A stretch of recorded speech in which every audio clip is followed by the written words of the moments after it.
ಯಲ್ಲಾಪುರ ತಾಲೂಕಿನ ಮಳಲಗಾಂವ್ ಕ್ರಾಸ್ ಬಳಿ KSRTC bus ಹಾಗೂ ಕಾರಿನ ನಡುವೆ ಭೀಕರ ಅಪಘಾತ.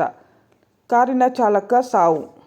ಮಾರ್ಚ್ 5ರಂದು ಮಧ್ಯಾಹ್ನ ಸುಮಾರು 2 ಗಂಟೆಗೆ ಈ ಕುರಿತು ಮಾಹಿತಿ ಲಭ್ಯವಾಗಿದೆ.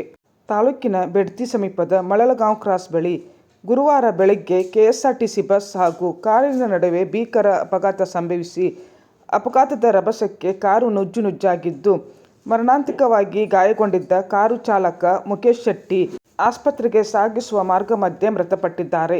ಸಿದ್ದಾಪುರದಿಂದ ಬೆಳಗಾವಿಗೆ ಮದುವೆ ಸಮಾರಂಭಕ್ಕೆ ಒಪ್ಪಂದದ ಮೇರೆಗೆ ತೆರಳುತ್ತಿದ್ದ ಕೆಎಸ್ಆರ್ಟಿಸಿ ಬಸ್ ಹಾಗೂ ಎದುರಿನಿಂದ ಬರುತ್ತಿದ್ದ ಕಾರಿನ ನಡುವೆ ಮಳಲಗಾಂವ್ ಬಳಿ ಮುಖಾಮುಖಿ ಡಿಕ್ಕಿಯಾದ ರಭಸಕ್ಕೆ ಕಾರು ಸಂಪೂರ್ಣ ನುಜ್ಜುನುಜ್ಜಾಗಿದ್ದು, ಚಾಲಕ ಸಿಲುಕಿಕೊಂಡಿದ್ದರು.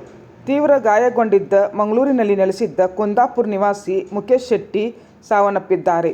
ಅಪಘಾತದ ಸುದ್ದಿ ತಿಳಿಯುತ್ತಿದ್ದಂತೆ ಎಚ್ಚೆತ್ತುಕೊಂಡ ಶಿರಸಿ ವಿಭಾಗೀಯ ನಿಯಂತ್ರಣಾಧಿಕಾರಿ ಮದುವೆಗೆ ಹೊರಟಿದ್ದ ಪ್ರಯಾಣಿಕರಿಗೆ ತೊಂದರೆಯಾಗದಂತೆ ತಕ್ಷಣವೇ ಬದಲಿ ಬಸ್ ವ್ಯವಸ್ಥೆ ಕಲ್ಪಿಸಿ ಮಾನವೀಯತೆ ಮೆರೆದಿದ್ದಾರೆ. ಅಪಘಾತ ನಡೆದ ಸ್ಥಳದಲ್ಲಿ ಕೆಲಕಾಲ ಸಂಚಾರ ವ್ಯತ್ಯಯ ಉಂಟಾಗಿತ್ತು. ಮದುವೆ ಸಂಭ್ರಮದಲ್ಲಿದ್ದ ಪ್ರಯಾಣಿಕರು ಈ ಹಠಾತ್ ಘಟನೆಯಿಂದ ಆತಂಕಗೊಂಡಿದ್ದರು. ಅದೃಷ್ಟವಶಾತ್ ಬಸ್ಸಿನಲ್ಲಿದ್ದವರಿಗೆ ಪ್ರಾಣಾಪಾಯ ಸಂಭವಿಸಿಲ್ಲ. ಸ್ಥಳೀಯರು ಹಾಗೂ ಪೊಲೀಸರು ಗಾಯಾಳುಗಳನ್ನು ರಕ್ಷಿಸುವಲ್ಲಿ ನೆರವಾಗಿದ್ದಾರೆ.